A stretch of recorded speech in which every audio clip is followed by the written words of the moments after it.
Hello and welcome to Tarot Sherpa. I am Christine and today we are going to talk about the Thoth Tarot. My pre-discussion is going to be a little bit longer today, so if really all you want to see is the artwork of the cards, go ahead and forward to that segment because we are going to spend a moment or two discussing the highly controversial author of this tarot, Aleister Crowley. Aleister Crowley was born in 1875 in Victorian England. So, as I'm sure you recall from high school history, Victorian England was a time of a lot of personal repression. However, there was a lot of spiritual exploration and a lot of sexual exploration kind of as an underground current in Victorian society. And Aleister Crowley, after the death of his father and when he was 11, was sent to several boarding schools and finally ended up at an uncle. His mother and his father were both very fundamentalist Christians. I mean, they were part of the Plymouth Brethren, which was severely repressive, nothing mattered but the Bible, and no fun allowed. What was also interesting about the family is they were quite wealthy. However, they didn't believe that the consumption of wealth was glorifying to God, so they just did nothing with the money that Aleister's father had inherited from his family. From a brewing business, mind you. Not something that was very appreciated by the Plymouth Brethren. So, Aleister grew up in a very repressive household with means, but not the use thereof. Well, when he left home, he decided to strike out on his own path, and he took up mountaineering, and he took up the studies of Western esotericism. So he went to Cambridge at the age of 19, and he started to study natural science there. He also studied with Rudolf Steiner, the father of Rosicrucianism, and he also, by 1898, had met S.L. MacGregor Mathers, who was the head of the Hermetic Order of the Golden Dawn. And so he and Mathers became very close, and he began to study ceremonial magic with MacGregor Mathers. In 1900, he went to India to study Buddhism and did a lot of world traveling, a lot of studying, and a lot of practice in ceremonial magic. This kind of begins where his bad reputation started. His mother was fond of calling him the Beast from Revelations, and while Crowley himself didn't believe in an ultimate divine, so he didn't believe in an ultimate devil, he did revel in the idea that his mother would call him the Beast, and he would call himself the Beast. One of his ceremonial magic names was the Master Therion, or the Master Beast. Like I said, he didn't believe in a devil, so he didn't equate the beast with the devil, which is what most Protestant circles, and I believe Catholic circles as well, equated the beast of Revelations with the devil. So he began to get this reputation for being a Satanist and a devil worshiper, which actually wasn't true, because he didn't believe in the devil. He believed in angels, he believed in demons, but he didn't believe in a singular divine or a counter divine on any of those fronts. But he did revel in the attention that it got him. Crowley was a man of voracious appetites. He had a voracious ego. He started a religion called Thelema, which means in Greek, God's will. And he made himself the chief prophet thereof. He also had a voracious appetite for sex. Ceremonial sex was actually part of the Gnostic Mass he wrote for his religion. A high priest and a high priestess would actually disrobe and copulate as part of the Mass. Yes, in front of other people. And it was said that the sexual fluids thereof would be part of the Eucharist. Yes, now you wonder how on earth would somebody come up with this? Well, he also had a voracious appetite for drugs. And you may be thinking, yes, that is not surprising from what you've just told me. He was addicted to heroin, cocaine, hash, and by the time he died, he was experimenting with LSD. He had a prescription for heroin from his doctor for asthma. I'm not sure that the cure was worse than the disease it may have been close, because he had a very difficult time ever getting off of heroin, even when he did have the opportunity to use other methods of controlling his asthma. On the upside, he was always trying to physically elevate himself too, in that he was a mountaineer. And I don't mean like, oh, let me climb up this hill and meditate. He was an avid mountaineer. He climbed K2 before it had ever been summited. He had made it up to 20,000 feet. They didn't make it all the way up. They'd suffered from snow blindness and hypoxia. He climbed several mountains in the Alps. And his last expedition that I read about was Kanchenjunga, Nepal, where he was part of an expedition. He was actually the leader of the expedition, but he managed to anger a lot of the other people on the expedition, and so there was a fracture in leadership. And against Crowley's advice, so he says, some of them decided to leave rather precipitously, and they were caught in an avalanche. A lot of people blamed Crowley for the incident and the deaths of those people. I haven't read that he tried any other mountaineering since that event. So in 1904, he married his first wife, and while he was on honeymoon in Egypt, he was experimenting with green Arabian grass hash. And for 3 days in a row, he began channeling what he called the Book of the Law from an ancient Egyptian god that he encountered, or an angel of some spirit named Awas, that he encountered while he was under the influence of the hash. And his wife observed this. She may have been experimenting with drugs, definitely with alcohol at the same time. And he believed that this was the basis of his religion, which he then called Thelema. And he believed that he was going to be the prophet that was going to usher the world into a new age. He believed that the age of paternal society was over, and it was time for an Aeon of Horus, where new free thinking would take place. In 1914, he was bankrupt. He had blown through all of his fortune on lots of prostitutes, drugs, his laws were do what thou wilt. And he did. He did whatever he wanted.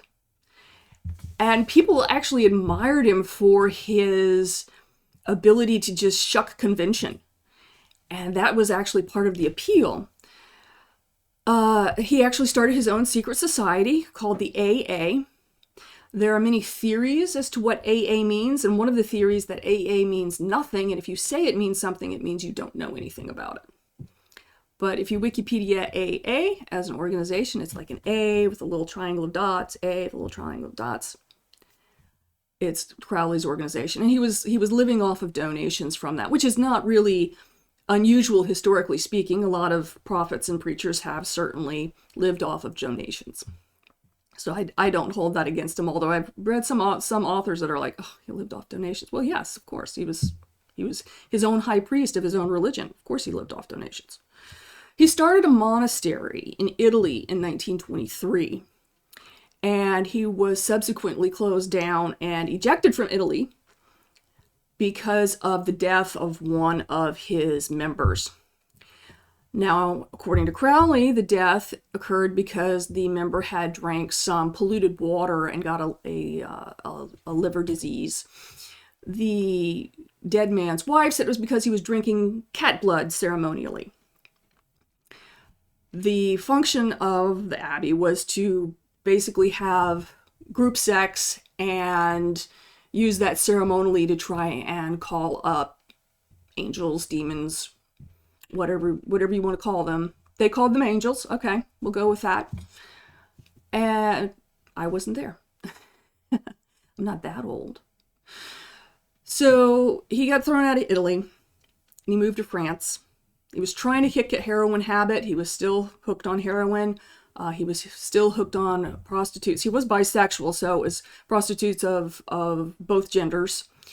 And actually, some of the complaints against him from some of his followers were that they were compelled to participate in same-sex sexual acts when as part of their development into his organization and into his to elevate as far as levels of mastery. So he moved to France. By 1928, he was kicked out of France. One, because they feared he was a German agent, which is most likely, but two, because his lifestyle of drugs, prostitution, and ceremonial magic was disturbing even to the French. I mean, you gotta be pretty bad if you're gonna get kicked out of France. So, back to England with Crowley. So, by 1937, he had met Frieda Harris. Now, the meeting between him and Frieda Harris is the artist executant, he called her, who painted all these cards, and she was a tremendously good artist. She just studied a type of drawing called perspective geometry, in that using different vanishing points created a different flow in her artwork. And it was actually very popular if you think about the Art Deco, pre-modern art styles that were happening in the 20s and 30s going into the 1940s.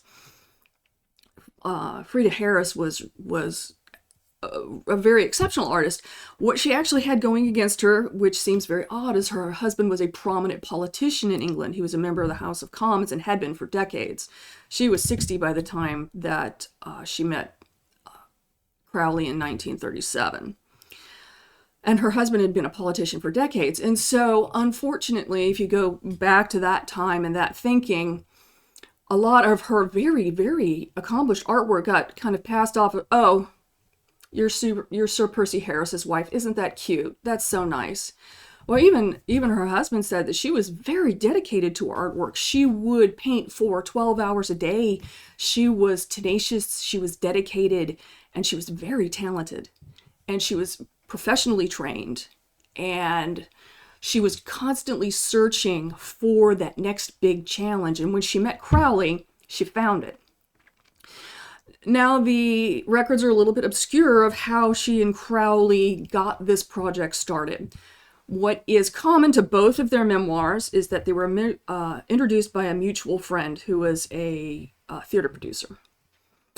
And in the course of this meeting, Crowley had been thinking about doing his own tarot deck. And Crowley was a dedicated student of the tarot. He had started with MacGregor Mathers, and he had been working with the cards of A.E. Waite and Pamela Coleman Smith, and he really felt that it was time to give the cards an update. He felt that they needed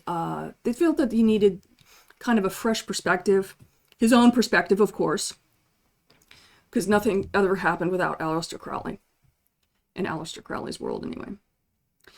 And so he pitched this idea. He told her, 3 to 6 months, just give him a revamp. And Harris was like, okay, sounds good. Now, whether this kind of happened as more of a chance thing, which is kind of Harris's memoirs, or if Crowley was actually interviewing artists and had gotten stiffed by all but Frieda Harris because nobody wanted to work with him because he had a terrible reputation of being an egomaniac and telling everybody he was the devil. I mean, that's not really going to make you popular. Just saying. But the project got started in 1937. And very quickly, Frieda Harris decided, she's like, Crowley, we cannot just revamp old cards. If we want to do what you want to do with these cards, we've got to go back to the drawing board. We've got to go back from scratch. Now, she is a student of Rosicrucianism. She was a co-Mason, which was sort of like a female branch of the Freemasons. So she was schooled in esoteric philosophy. She was not a tarot practitioner at all, but Crowley taught her the principles of the I Ching as a divination method, and so she kind of was able to work with I Ching and incorporate a little bit of that into her designs as well. This deck really is fabulous because of her artwork, and Crowley initially didn't want to do what Harris asked, so she bribed him. She's like, I'll pay you £2 a week, you teach me magic, and you help me redesign these cards. So really the cards were a collaborative effort between Crowley and Harris, in that he was doing a lot of the writing, but he was also doing some of the conceptualizing, and she would try to work through designs, and sometimes she'd work 6-8 times on a different design for a card. She even during World War II actually relocated a little bit outside of London so that she could focus more on the work and not being bombed. Yes, 1940, London. So the fact that was happening during World War II added, I think, a little bit of, there's a certain amount of flow, but there's a certain amount of tension in the artwork.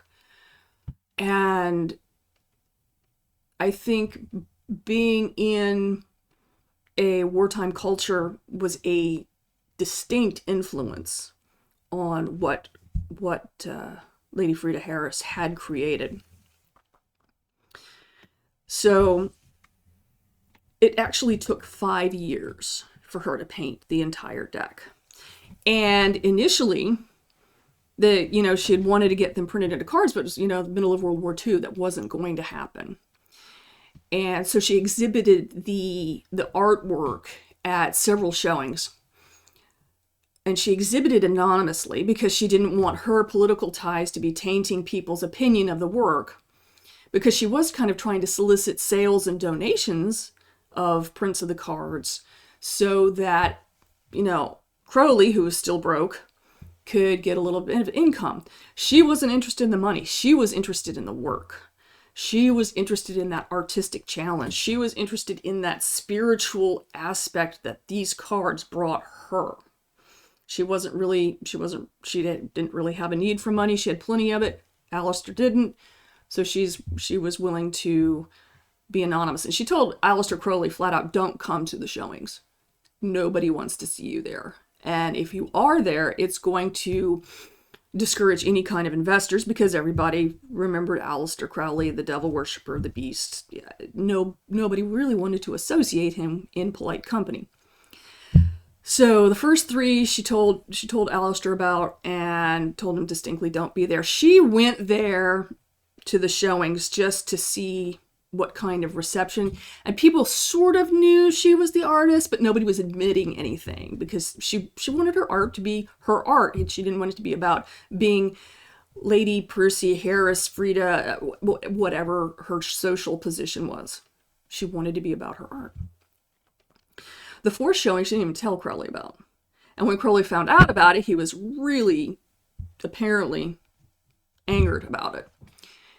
And she said flat out, he's like, you can't be known as being a part of this because you're not going to get any buyers. And I'm not here to try and make money for I'm trying to make money for you.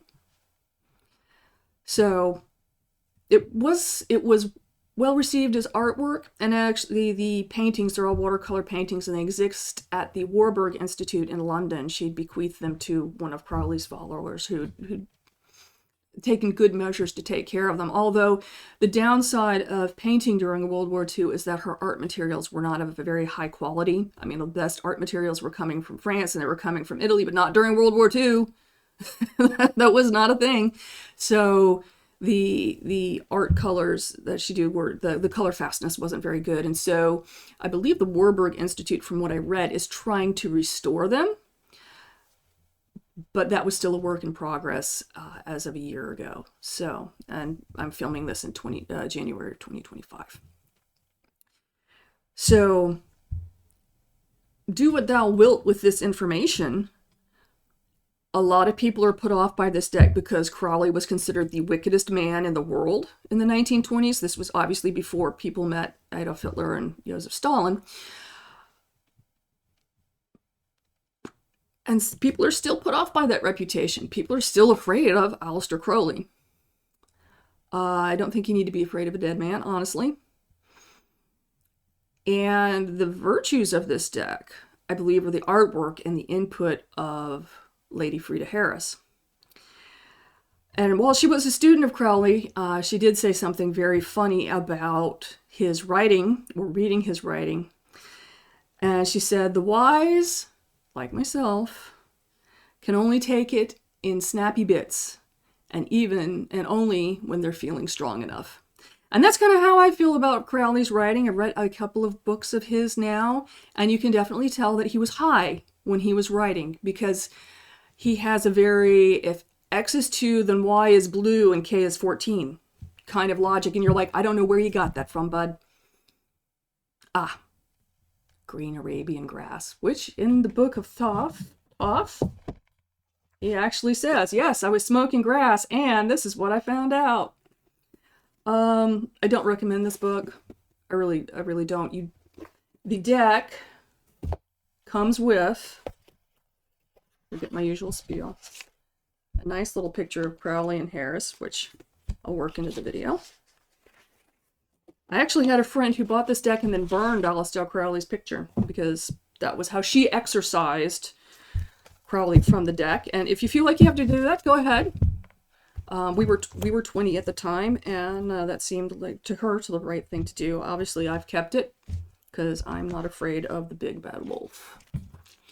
It does come with a little white book, and the book's actually pretty comprehensive, because what he writes in here is mostly the descriptions of how the cards are supposed to look, and then his ramblings of when he's high and talking to Egyptian gods. If you're interested in reading a little bit more about it, you want to know more about the deck and about Crowley from somebody who, I don't know if he's officially a follower of Crowley, but is involved in some of the secret societies that Crowley was. This is the Thoth Tarot by Lon Milo Duquette. And actually, it's a very good book. It does go into the correspondence that happened between Crowley and Harris. I mean, there was a lot of correspondence. They worked very closely together on the production of this deck. It wasn't like A.E. Waite and Pamela Coleman Smith, where Waite's like, do the Major Arcana this and whatever else you want. You know, no. Crowley was very involved in how this was going to play out. So it talks about the colors, it talks about the meanings, it talks about the history of it, but really the meanings in this book are no more, they're exactly the same meanings as this book. You don't have to buy an extra book unless you just want to know more about how the deck was created, which I'm a nerd, so I do. If you're a nerd too, you might be. If you're watching this video, then that might be something that appeals to you. All right, now you've heard me give my full lecture on Crowley and Harris. Let's look at the cards.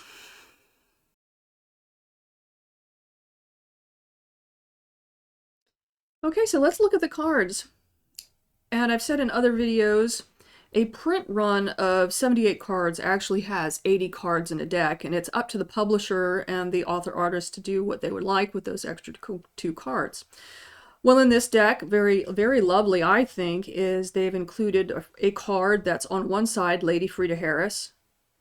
Guess who's on the other side? The timid may want to seek shelter. There is a young Aleister Crowley. And also a very lovely title slide. And the endorsement of the AA, which was Crowley's secret organization. And the Ordo Templar Oratus, which was another order that Crowley was a member of. And he was actually a leader of in England for some time. So here we have the Fool. And in every card, and this is where I do recommend a book like this, there is so much symbolism going on in these cards. And none of it is an accident. There is no accident that the sun just happens to be right over the groin and the vanishing point of the Fool, part of the Fool being something of sexual exploration. The Fool is an explorer. So I do recommend a book just to be able to analyze all of this amazing symbolism that's going on in the cards. So the Magus, or the Magician. This is Mercury. Now, I actually had sort of an interesting thing happen to me regarding these cards. For a while, I was keeping them in my bedroom because I was reading up on Crowley before going to bed at night.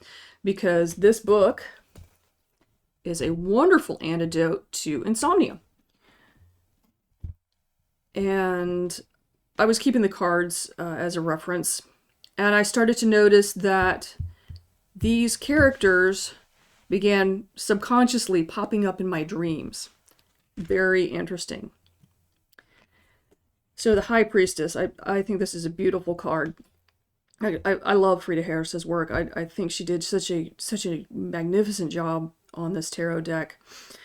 Interesting point about the camel. So each card represents a Hebrew letter. This one happens to be Gimel, which means camel. So that you'll see a lot of camels in High Priestess cards because that's what Gimel means. So High Priestess, the Empress. You'll notice there's a border around all these cards. You can get them borderless. These cards are 3 3/4 inches by 5.5 inches in dimension, or 9.5 centimeters by 14 centimeters. So they're a little bit larger deck. I wouldn't say that a larger deck really helps, because most of what you get in a larger deck is all of this border, which was an original work of Harris's. She had put this around some of the cards. The borders would vary. There's a Hierophant. But the publisher just kind of settled on, so you have the Lovers, the Orphic Egg there, the origin of all things. Notice that the High Priest there is faceless. It's very interesting. The Chariot.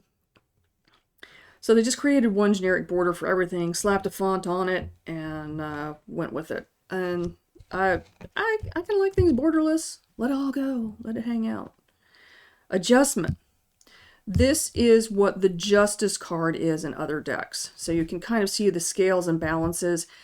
It is not an accident that this is very phallic looking.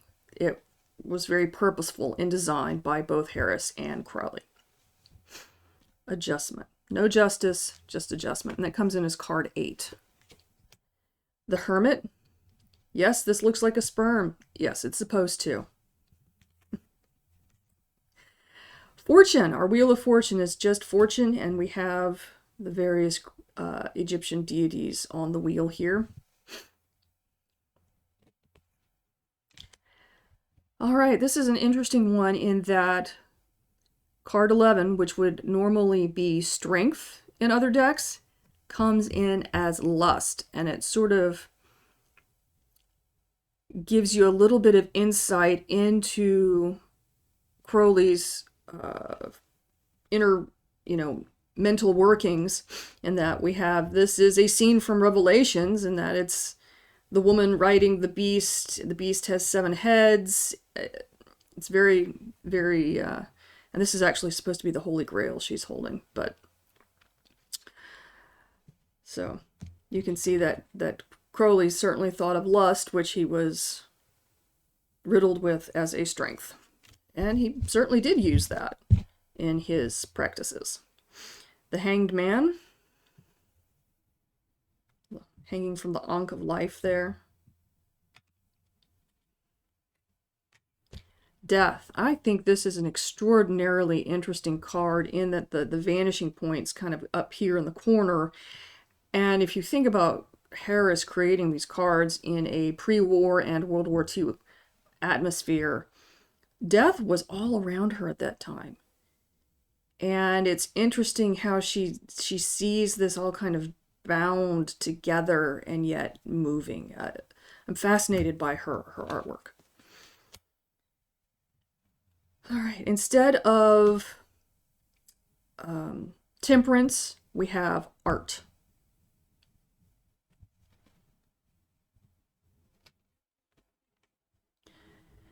The Devil. Like I said, Crowley didn't actually believe in a personified devil. The Tower. This actually kind of evokes a little bit of the work of Juan Miro, the Spanish artist. I'm mispronouncing his name, and I apologize for that. The Star. I love the fluidity of that picture. The Moon, we have Anubis instead of your usual dog and wolf, although we've got some little jackals down here. The Scarab coming up from the deep. the Sun.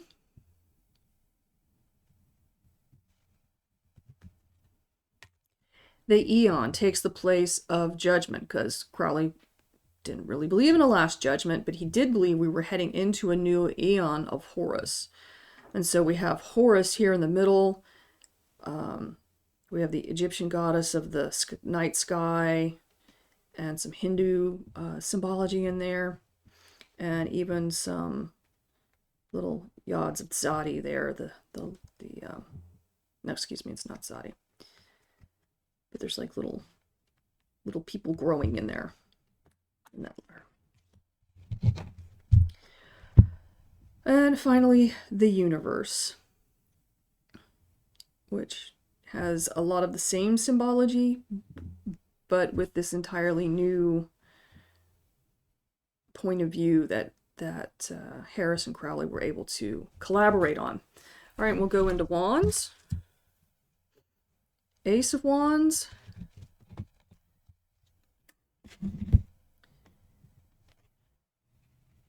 Two of Wands.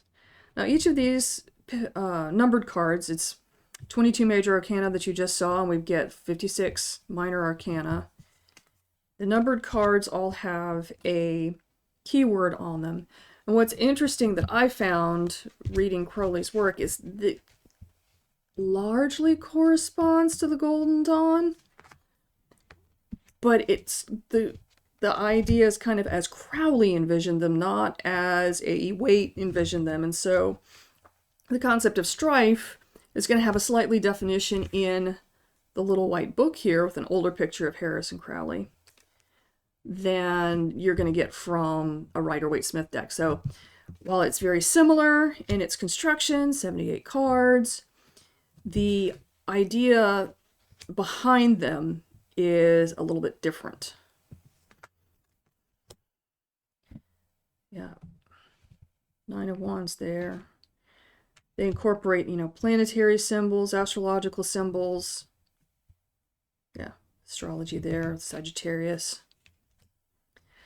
Now, the order of the court cards is a little bit different. There is no king in any of these decks. In fact, the knight of the suit kind of takes the place of the king. And he begins with that. And then you move with the queen. There's Snuffles the cat, only the cat's a leopard this time. I think it's interesting that there's a cat in there. Prince of Wands, and this is kind of where Crowley self-identified as a Prince of Wands. And finally, the Princess. Sort of the movement and the exploration of the suit. We'll go to Cups. Ace of Cups. There's loads of symbology going on in here that it does benefit having a book to discuss. 3 of Cups, abundance. 4 of Cups. It's really interesting, the Art Deco forms that Harris used. 5 of Cups, disappointment. Notice the inverted pentagram there.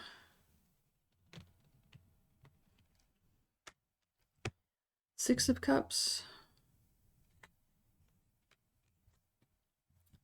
7 of Cups. When you read the definitions, they're very like the Waite-Smith, only Crowley kind of views having the options and distractions of 7 Cups as debauchery. He was a person of focus. Just questionable what he focused on. 9 of Cups, happiness, each filling the other. 10 of Cups, satiety. Knight of Cups. Notice it's a crab and not a fish. Crabs usually the crustaceans are more fears, where fish are more inspiration. So it's interesting that they chose a crab for that. Queen of Cups. You can barely see her in there, but she's in there. Prince of Cups. And the Princess of Cups. Now we'll move on to swords. Ace of Swords. Two of Swords. Peace. I find that interesting. Three of Swords. Sorrow. Four of Swords is Truce. Five of Swords. Defeat. Notice again the inverted pentagram. Six of Swords. Science. Interesting. Seven of Swords. Futility. Eight of Swords. Interference. Nine of Swords. Cruelty. Ten of Swords. Ruin. Notice that some of the points of these swords are broken off. Knight of Swords. Interesting wings. Somewhere between a dragonfly and a helicopter. Queen of Swords. Now the fact that she's holding a decapitated head is actually a symbol of wisdom. It doesn't mean that she's whacking off people's heads necessarily. Prince of Swords. And the Princess of Swords. Again with those dragonfly helicopter wings. And finally, the suit of discs. We don't have pentacles, we have discs. No coins. Ace of Discs. Two of Discs. It was interesting to read some of Harris's letters to Crowley about how she wanted to do this serpent. Three of Discs. Notice the multiple point perspective on the Four of Discs here, which is power. It's a little MC Escher there. It's almost a little dizzying if you stare at it too long. It's really an interesting card. Again, the 5 has an inverted pentagram on there. Worry. Six of Discs. Success. Notice the rosy cross in the middle there. 7 of Discs. Failure. 8 of Discs. Prudence. 9 of Discs. Gain. 10 of Discs. Wealth. And yes, this is in the Tree of Life pattern. I think it goes 1, 2, 3, 4, 5, 6, 7, 8, 9, 10. Knight of Discs. Queen of Discs. Love this card. It's one of my favorites, artistically speaking. Prince of Discs. Princess of Discs. And here's the back of the card. There's actually a very long discussion in the book by Duquette, the Thoth Tarot, on all of the planning that went into this Rosy Cross design and the methodology behind it.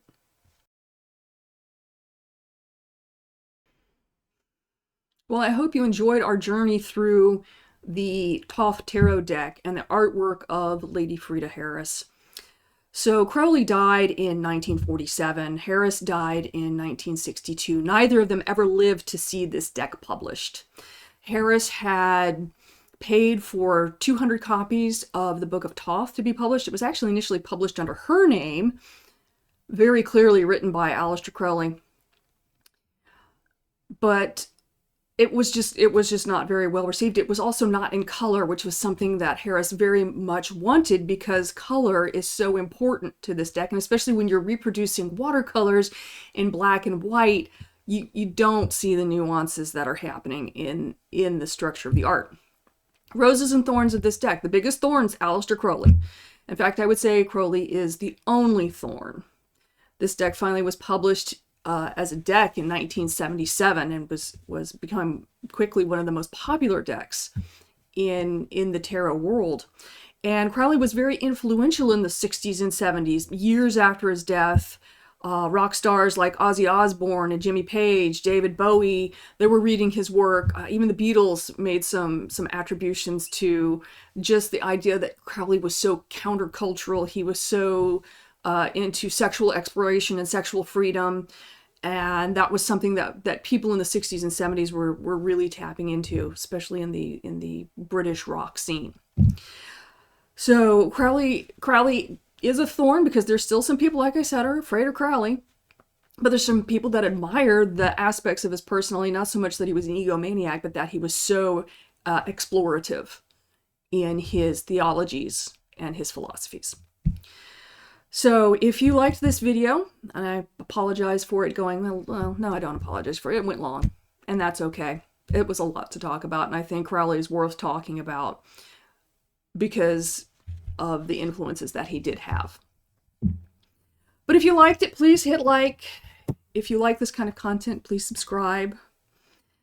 I am going to do a reading with the Thoth Tarot, but it's not going to be any kind of divinative reading because Crowley was against using tarot for divination. Tarot for him was a Bible, and I think that's a valid viewpoint. A deck of 78 cards in a 10-card spread could have 5.2 quintillion different quintillion, yes, 14 zeros behind that 5, 2, and then 13 more zeros. It's tarot is more than just, wow, is my boyfriend gonna come back? That's a terrible question. Don't ask that. Don't ask questions you don't want the answer to, honestly. And the answer could be yes or no, and it could be very vague. But we'll do a reading on maybe getting a little wisdom from the tarot in my next video. So I hope you will join me there, and I thank you for watching. Bye for now.